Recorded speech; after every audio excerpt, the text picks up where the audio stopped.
میری سوتیلی ماں نے میرا داخلہ سرکاری اور اپنے بچوں کا داخلہ ایک مہنگے اسکول میں کروایا تھا۔ میں گھریلو ٹینشن کی وجہ سے پڑھائی میں خاصی کمزور تھی۔ سوتیلی ماں کے بچے بڑے اسکول میں پڑھتے تھے، ابا ان سے ہمیشہ لاڈ پیار کرتے رہتے تھے، مجھ سے اکھڑے اکھڑے رہتے تھے۔ انہیں لگتا تھا میں ضدی اور چڑچڑی بچی ہوں۔ اسکول کی چھٹیاں ہوئیں تو میں نانی کے گھر چلی جاتی۔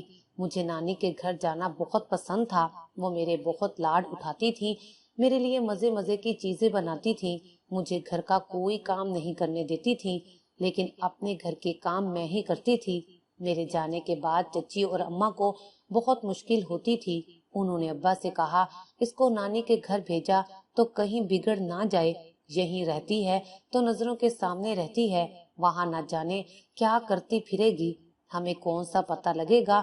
میں چپ کر گئی۔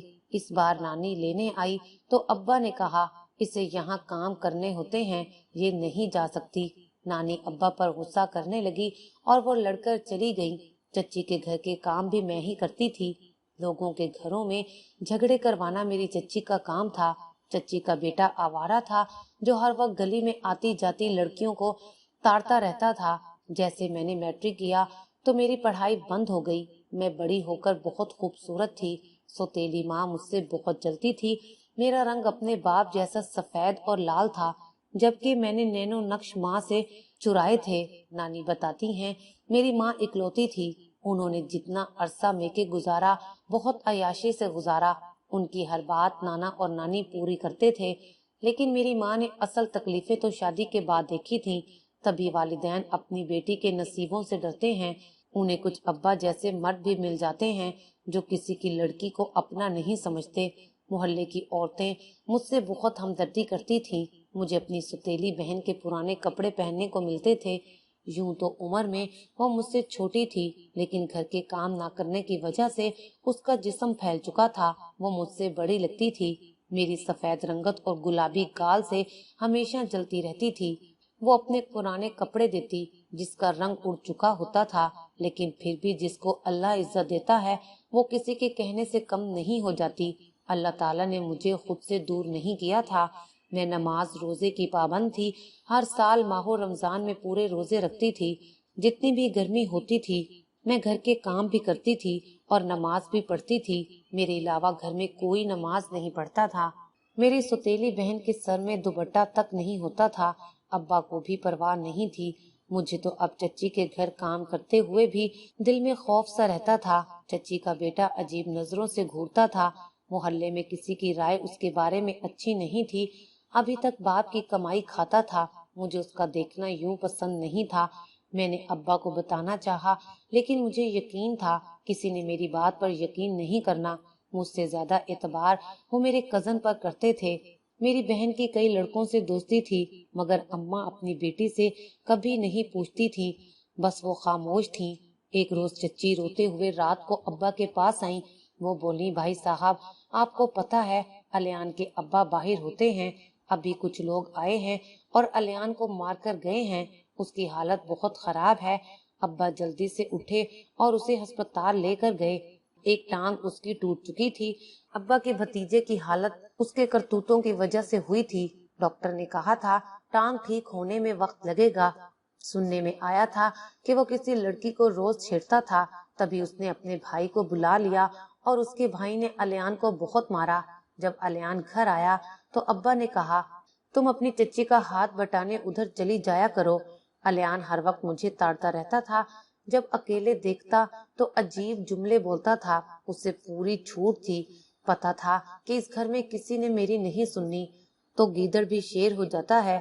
میں کوشش کرتی اس درندے کے سامنے نہ جاؤں، وہ اپنی خصلتوں سے باز نہیں آنے والا تھا۔ ٹوٹی ٹانگ، اتنی مار اور نصیحت کے باوجود بھی وہ ایسا تھا۔ ایسے لوگوں کو تو مر ہی جانا چاہیے۔ ایک روز اس نے اپنی ماں سے کہہ دیا کہ اب فاریہ کی شادی مجھ سے کر دیں۔ میں نے دل میں کہا، کون تم سے شادی کرنا چاہے گا؟ چچی نے خوب ہنگامہ کیا اور بولی، تمہاری شادی فاریہ سے نہیں بلکہ اس کی سوتیلی بہن سے ہوگی۔ میں چپ ہو گئی اور اپنے گھر آ گئی۔ میں اللہ سے دعا کرنے لگی کہ کسی طرح میری ان سے جان چھوٹ جائے، کوئی اچھا رشتہ آئے اور میں یہاں سے چلی جاؤں۔ مجھے اس دوزخ سے آزادی چاہیے تھی۔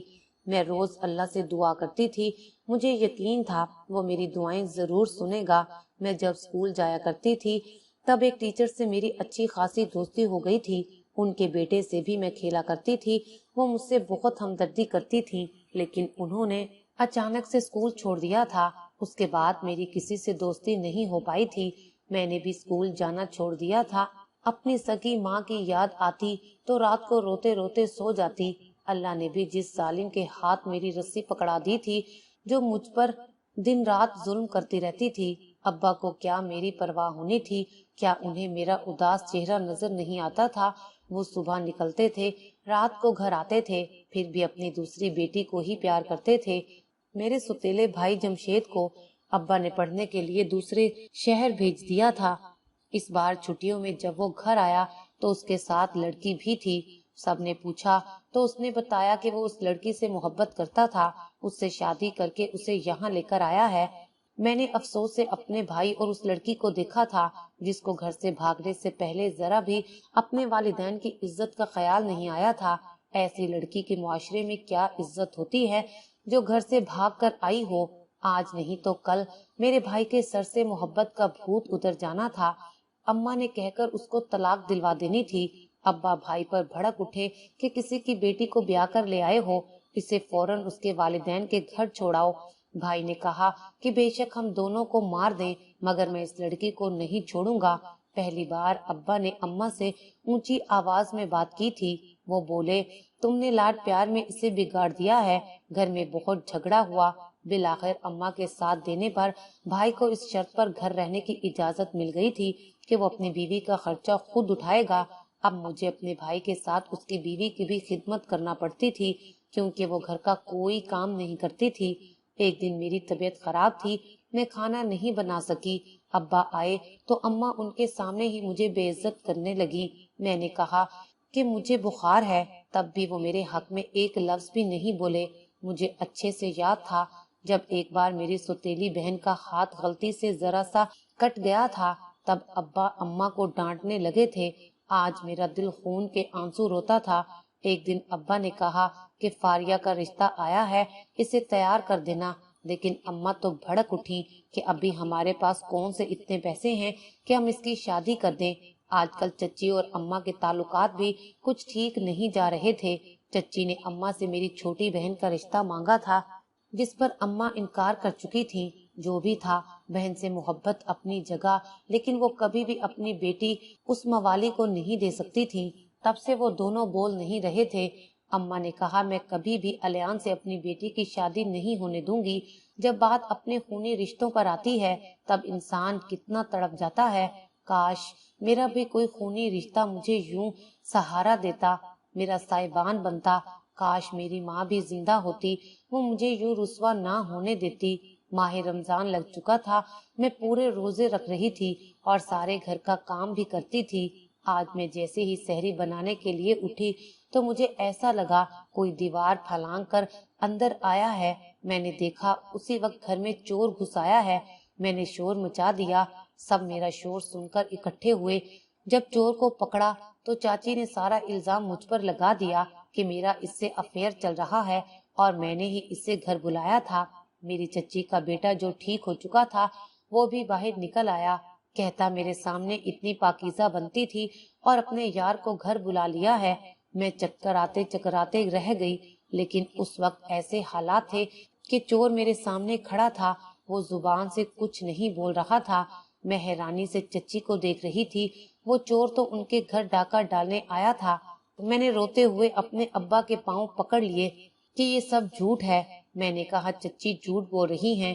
اماں نے اٹھ کر مجھے تھپڑ مارا کہ تو نے شادی کرنی تھی تو مجھے بتا دیتی، یوں اپنے عاشق کو بلا کر محلے میں کیوں بدنام کیا۔ میں حیرانی سے ان دو عورتوں کو دیکھ رہی تھی۔ صحیح کہتے ہیں لوگ کہ عورت ہی عورت کی دشمن ہوتی ہے۔ ابا نے کہا کہ بس فیصلہ ہو گیا، تمہاری ماں ٹھیک کہہ رہی ہے، صبح تک یہ بات محلے میں پھیل جائے گی۔ ابا نے میری طرف دیکھا ہی نہیں اور اس چور سے میرا نکاح کرنے کا فیصلہ سنا دیا۔ میں حیرت سے اپنے باپ کو دیکھ رہی تھی۔ میں نے کہا میں اس چور سے نکاح نہیں کروں گی، مگر پھر اماں ابا کی عزت کے ڈر سے اسی وقت مجھے اس سے نکاح کر کے رخصت کر دیا گیا۔